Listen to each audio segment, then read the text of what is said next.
Amen. Il faut que nous puissions éclairer le monde.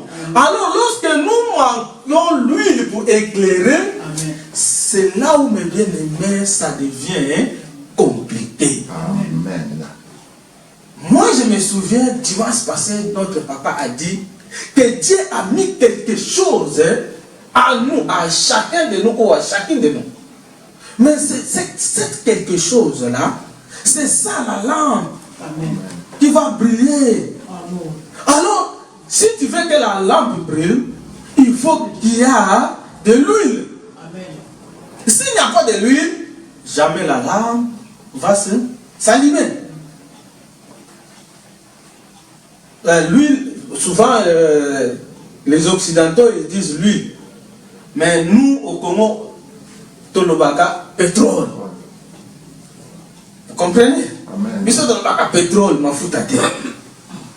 Alors, ce qui pétrole les amis na mwinda, mwinda go pelate parce qu'il n'y a rien là-dedans. Donc, si tu es un homme, Dieu a créé. Si tu n'as pas le Saint-Esprit, pour toi, tu es mort. Amen. Maintenant, si tu as le Saint-Esprit, tu vas veiller jusqu'à la retour de notre Seigneur Jésus-Christ. C'est ça qui s'est passé entre les 5 sages et les 5 folles. Maintenant, les 5 envoient les 5 aller acheter. Mais la Bible nous dit, ils étaient partis aussi pour aller acheter. Ils ont acheté aussi. Mais lorsqu'ils sont rentrés, la porte fut quoi? Fermée. C'est là où maintenant on voit que lorsque Dieu a dit à Noé, construire l'arche. Mais qu'est-ce que Dieu a dit? Dieu a dit à Noé, il faut aller prêcher les gens. Mais Dieu, il savait que malgré j'envoie Noé pour aller prêcher, mais les gens là ne se repentiront pas. Amen. Dieu, il le savait. C'est pour cela, mes bien-aimés, souvent je dis ceci, si Dieu veut te tuer, il va te dire que je vais te tuer. Amen. Mais c'est ça.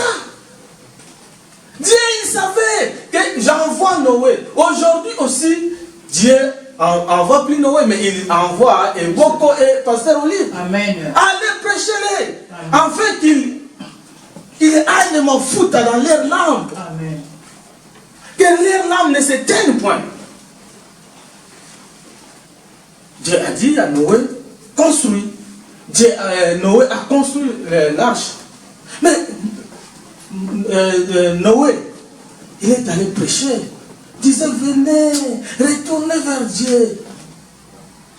Mais les gens là, ils disaient, Noé, tu sais, il y a combien d'années que la pluie n'a pas tombé là où nous sommes, ou dans cette époque. Ah, laisse-nous tranquille avec ton Dieu. Là, tu es fou, Noé. Et regarde, tu construis même le bateau en pleine forêt. Est-ce que ça c'est normal? Et les gens là, ils n'ont pas écouté Noé. Mais lorsque l'époux est venu, qu'est-ce qu'il a fait? Il a pris seulement ceux qui étaient avec leur lampe allumée. Mais lorsque maintenant la porte fut fermée, qu'est-ce que les gens là, ils ont fait? Ils sont venus frapper dans l'arche. Ouvre-nous, ouvre-nous. Noé dit, mais non. C'est la même chose qui s'est passé aux 5 folles.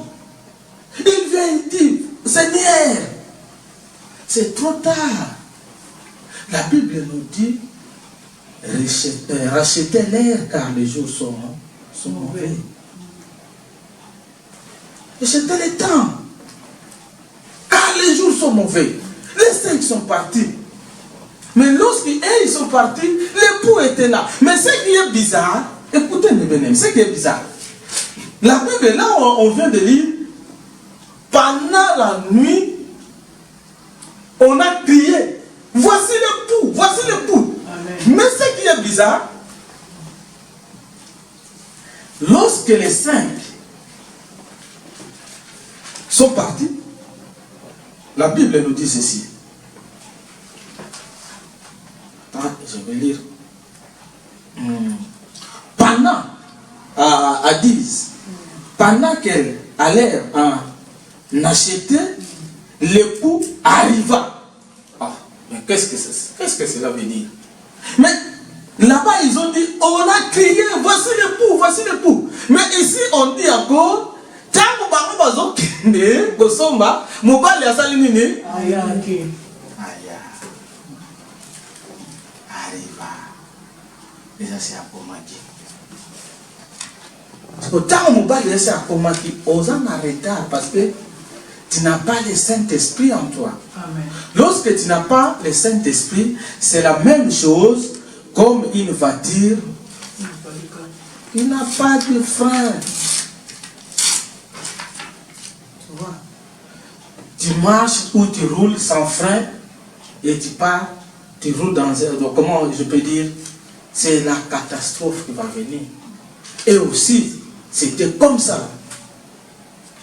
Mais bien aimé, Dieu nous dit, il faut tout le temps, parce que nous ne savons pas. C'est pour cela, veillez. Que la lampe là ne s'éteigne pas. Nous sommes toujours là où on est, mais moi je tourne la page.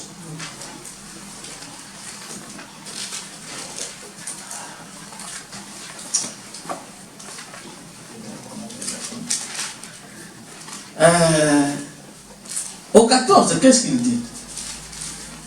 Il en sera comme des nombres qui partaient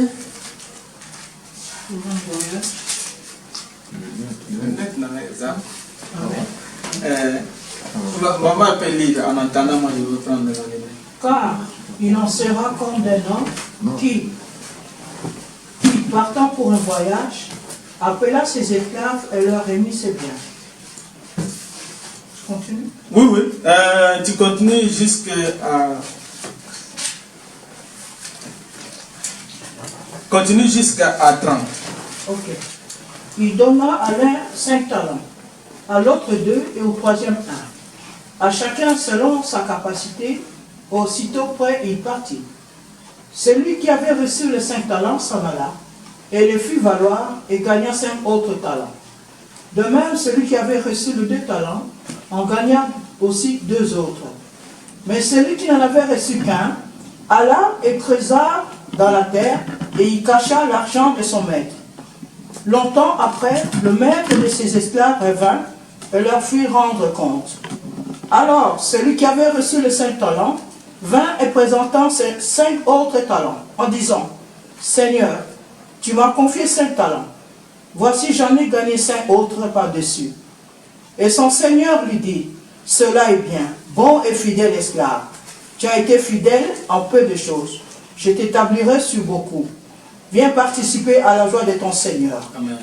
Ensuite, celui qui avait reçu les 2 talents vint et dit, « Seigneur, tu m'as confié 2 talents. Voici, j'en ai gagné 2 autres par-dessus. » Et son Seigneur lui dit, « Cela est bien, bon et fidèle esclave. Tu as été fidèle en peu de choses. Je t'établirai sur beaucoup. Viens prendre part à la joie de ton Seigneur. » Mais celui qui avait reçu qu'un talent vint et dit, « Seigneur, je savais que tu es un homme dur, qui moissonne où tu n'as pas sémé, et qui amasse où tu n'as pas vanné. C'est pour ça, craignant de perdre ton talent, je suis allé le cacher dans la terre. Voici, tu as ici ce qui t'appartient. » Et son Seigneur répondant lui dit, « Méchant et lâche esclave, tu savais que je moissonnais et je n'ai pas sémé, et que j'amassais et je n'ai pas vanné. Il te fallait donc remettre mon argent au banquier, et à mon retour, je l'aurais retiré avec intérêt. Ôtez-lui donc le talent, et donnez-le lui à celui qui en a les 10 talents. Car à celui qui en donnera encore, il sera dans l'abondance. Mais à celui qui n'a rien, on ôtera même ce qu'il a. Jetez donc l'esclave inutile dans les ténèbres de dehors, où il y aura des pleurs et des graissements dedans. Alléluia. Amen. Alléluia. Jetez-les. Ça c'est grave, c'est très dangereux, mes bien-aimés. Maman Afandi, ici, au 29, car la Bible nous dit ceci, car on donnera à celui qui a, et il sera dans l'abondance, mais à celui qui n'a pas, on ôtera même ce qu'il a. Amen. Et les serviteurs inutiles, jetez-les dans les ténèbres de dehors, où il y aura des pleurs et des grincements des dents. Notre thème aujourd'hui est serviteur inutile. Amen. Un serviteur inutile. Ici, mes bien-aimés, la Bible nous dit, Seigneur Jésus, il parlait ainsi. Il y avait un homme, un maître qui partait, je ne sais pas, en voyage ou quoi, en vacances, mais il dit, bon, moi j'ai l'argent, qu'est-ce que je veux faire? Je ne peux pas laisser mon argent comme ça, il fallait que je donne un peu à mes serviteurs pour que je puisse valoir mon argent. Amen. Il a donné à l'autre 5, à l'autre 2 et à l'autre 1. Un seul. Maintenant, le premier a dit, mais non, l'argent de mon maître, je ne peux pas le laisser comme ça. Il faut que je tourne un peu. Il a tourné, il a gagné. Le deuxième, idem. Et le troisième, qu'est-ce qu'il a fait? Il a pris l'argent. Il dit, mon maître, il est très dangereux. Donc, lorsqu'il va retourner, s'il ne trouve pas son argent, moi je serai foutu. Qu'est-ce que je vais faire? Je vais creuser et cacher l'argent de mon maître. Dès qu'il arrivera, je vais pas prendre son argent et je le remets. Bon, lui, il n'a pas voulu que l'argent de son maître puisse fructifier. Ah! Mais bien aimé, notre papa nous a dit que Dieu a mis quelque chose à nous. Quelque chose a mis à nous. C'est quoi? C'est le don. Toi, tu as le don de guérison. Toi, tu as le don de prêcher. Toi, tu as le don de chanter. N'importe, mes bien-aimés. Mais le don que Dieu t'a donné, et qu'est-ce que tu as fait? Tu es parti creuser la terre. Et tu as pris le don que Dieu t'a donné, tu as enterré. Oh, que les sages, qu'est-ce qu'ils ont fait? Ils ont dit, mais Dieu m'a donné quelque chose. Amen. Et je ne peux pas, la grâce que Dieu m'a donnée, je ne peux pas les laisser comme ça. Il faut que ça multiplie. Comment il peut multiplier la grâce de Dieu? Il rentre dans l'assemblée de Dieu. Là où il y a les enfants de Dieu. Il commence à travailler. Mais bien aimé, en travaillant, tu vas sauver beaucoup de monde. Lorsque tu travailles, tu multiplies maintenant l'œuvre de Dieu t'a confié. Moi ici, je suis devant vous par la grâce de notre Seigneur. Maintenant, qu'est-ce que je fais? Je multiplie l'argent de notre Seigneur qui m'a confié. Amen. Parce que la Bible nous dit, on notera à celui qui n'a pas. Même ceux qui n'ont pas. Bon, tu n'as rien, comment on peut ôter encore que tu n'as pas? Donc Dieu, il savait qu'il y a quelque chose en toi. Amen. Mais on va ôter ça. Mais à celui qui a multiplié, Dieu dit, venez, tu es un bon serviteur. Entrez à l'annonce. À l'annonce. Tu es un bon serviteur. Je te donnerai encore beaucoup. Mais bien aimé, est-ce que nous voulons être en abondance ou pas? En abondance. Alors, multiplions. Amen. Fortifiez l'argent de l'Éternel. Mais maintenant tu vas dire, mais l'argent comment? Dieu lui dit, venez à moi acheter l'or éprouvé par le feu. Dieu lui dit comme ça, venez acheter. Dieu n'a pas dit qu'il n'y a pas qu'on soit gratuit. Mais vous avez lu ça dans l'Apocalypse, il dit que venez acheter l'or éprouvé. Mais pourquoi Dieu maintenant nous vend? Dieu, il ne vend pas sa parole. Il faut bien saisir, mes bien-aimés. Il faut comprendre, ce contexte-là, c'est comment? C'est pour cela que je dis souvent, lorsque le Seigneur Jésus lui parle, il faut être prudent. Sinon, tu vas mourir. Il parle avec les temps, contexte et les circonstances. Alléluia. Amen. Il ne faut pas être un serviteur inutile. Si tu es un serviteur, mes bien-aimés, inutile, tu seras ôté. On va ôter, mes bien-aimés. On va voir encore qu'est-ce que notre Seigneur dit en Luc. Et puis nous allons retourner encore à Marc. À Matthieu. Luc 13. Ce n'est pas bon, mes bien-aimés, de cacher l'œuvre de l'Éternel. Il t'a confié quelque chose et toi, qu'est-ce que tu fais? Tu creuses le trou et tu mets l'argent de l'Éternel sous la terre. Ce n'est pas bon. 13, 6 à 9. Amen. Amen. Luc, chapitre 13. Et on commencera à 6e verset jusqu'à 9. Il dit aussi cette parabole. Un homme avait un figuier planté dans sa vigne. Il vint pour y chercher du fruit et il n'en trouva point. Alors il dit au vigneron, voilà 3 ans que je viens chercher du fruit à ce figuier et je n'en trouve point. Coupez-les. Pourquoi occupe-t-il la terre inutile? Mais bien aimé, de l'autre côté, on vient nous dire les serviteurs inutiles. Mais ici aussi, on nous dit pourquoi couper les arbres, pourquoi occupe-t-il la terre inutile? Les vignerons lui répondit, Seigneur, laissez encore cette année, je creuserai tout autour et j'y mettrai du fumier. Peut-être à l'avenir donnera-t-il du fruit. Sinon, allez. Tu le couperas.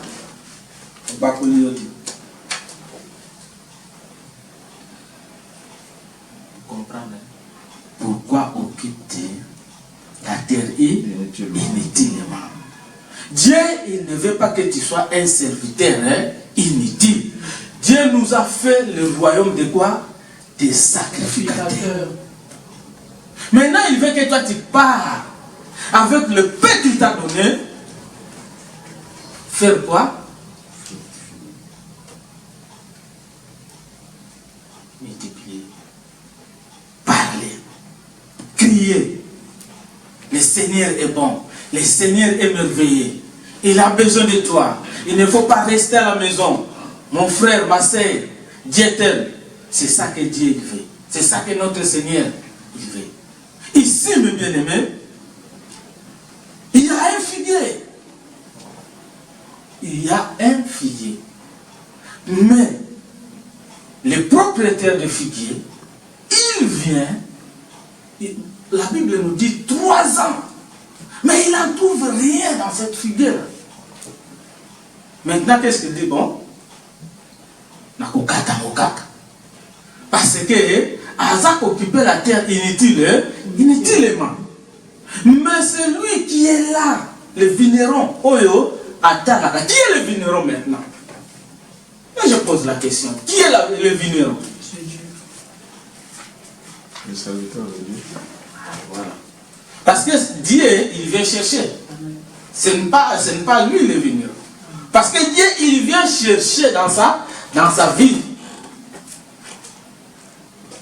Il voit que le figuier là, il y a 3 ans qu'il vient chercher, il en trouve un point. Maintenant, le vigneron dit à Dieu, Seigneur, ne le coupe pas. Laisse-moi un peu s'occuper de lui. C'est ça que nous faisons. Amen. Les serviteurs de Dieu sont là. Bazo crier. Maintenant, nous commençons à creuser tout autour des gens. Mettre un peu de fumée. De fumée là qu'on parle. Maintenant, il met seulement la parole de Dieu. Vraiment, il vient vient avec la force. Toute sa force, il commence à donner la parole. Maintenant, le figuier, il entend la parole. Mais le figuier, qu'est-ce qu'il fait? Ah mais non, ce n'est pas mon temps. L'heure n'est pas encore arrivée pour moi. Laisse-moi. Lorsque l'heure viendra, je viendrai. Mais tu ne sais pas que demain, tu vas mourir.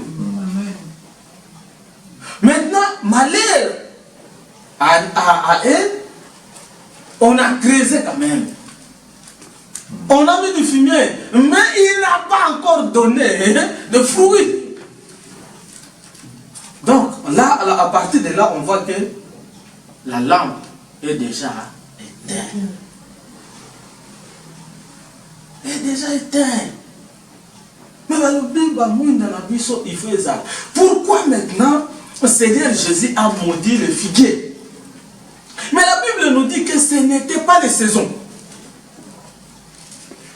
Mais le Seigneur Jésus a maudit. La Bible nous dit qu'il a eu faim.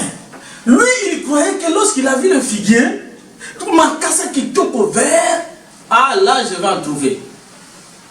Mais il lui arrive. Il n'y a rien. Il dit, mais comment ça? Ah! Mais la Bible nous dit que ce n'était pas les saisons. Mais ce n'est pas les saisons, mais comment le Seigneur va maudire ça? Ah, par là nous comprenons que saison ou pas saison, toi étant que figuier, il faut produire. Nous sommes, mais bien aimés, nous sommes des figuiers. Mais tout ça va arbre. Tout ça va nous aider, voyez pas? Amen. Sans saison. Mais peut-être tant nous devons comprendre, mais comment nous devons nous aider? Mais je vais dire ceci. Pour comprendre que nous sommes des nzétés, Seigneur Jésus dit ceci. S'il fait ça au bois sec, pardon, au bois vert, hein? Ce qui va ça, il y a un nzété maï. Et vous, le bois sec. Donc, Seigneur Jésus a un nzété maï. Nous sommes dans nzété yakoka. C'est pour cela que nous cherchons, Bassani. C'est tout. Amen. Toujours nous capons, tozala na fumier, tozala, bateau, bateau sanine, bateau produit que la lampe soit allumée. C'est ça, mes bien-aimés. Notre Seigneur ne cherche pas à gauche, à droite. Il est là, il est comme notre papa, il dit, il est démocrate. Maintenant, il est devenu simple, notre Seigneur. Auparavant, il était un peu dur. Vous comprenez? Auparavant, il était un peu dur. Je ne peux pas dire un peu, mais il était dur. Très sévère. Il te dit quelque chose, ne fais pas ça. Tu le fais directement, tu ne vivras plus et tu es parti. Mais bien aimé, nous ne pouvons pas manquer la connaissance dans le Seigneur. Il faut que nous ayons la connaissance, comprendre quelle est la volonté de notre Seigneur Jésus. Qu'est-ce que Éphésiens nous dit? Là, on a vu sur Éphésiens 5. Éphésiens 5. Oui. 16 à 17.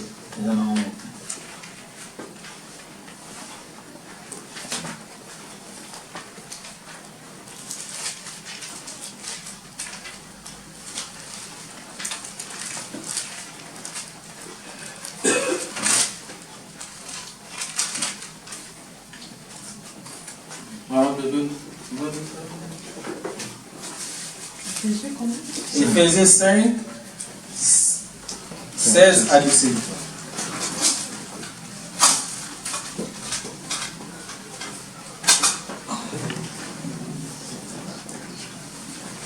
Achetez. 15 à 17. Ouais. 16 à 17. 16 à 17. Ok. Éphésiens 5, 16 à 17. Oui. Rachetez le temps car les jours sont mauvais. C'est pourquoi ne soyez pas inconsidérés, mais comprenez quelle est la volonté du Seigneur. Amen. Alléluia. Amen. Alléluia. Amen. Mais qu'est-ce que la Bible nous dit? Rachetez le temps car les jours sont mauvais. C'est pourquoi ne soyez pas inconsidérés. Mais comprenez quelle est la volonté de Dieu. C'est bien aimé. Ah, la zone va bien. Dans les hommes, boulot me bien aimé. La fois passée, il y a un frère qui m'avait envoyé une vidéo là. Il y avait une sœur, je crois, la sœur là, elle est camerounaise. Elle commençait à insulter tous les pasteurs ou tous les hommes de Dieu du monde. Vous comprenez? Elle commençait à insulter tous les pasteurs ou les hommes de Dieu du monde entier. Et elle disait des choses terribles. Pourquoi? Je ne peux pas dire qu'elle a raison. Mais la Bible ici nous dit, Dieu il ne veut pas que nous soyons les serviteurs inutiles. Mais bien aimé, d'un côté, nous les hommes de Dieu, nous faisons des choses terribles. Que Dieu, vraiment Dieu lorsqu'il nous regarde, Dieu a semé mon plan si pensa. Il y a un homme de Dieu. Il vient, il dit comme ça, maman bébé, Azandoki. Maintenant, Les croyants. Les enfants. non, les enfants. Les Raphaël, les Fofo. Ah, notre mère Andoki. Ok, qu'est-ce qu'on va faire?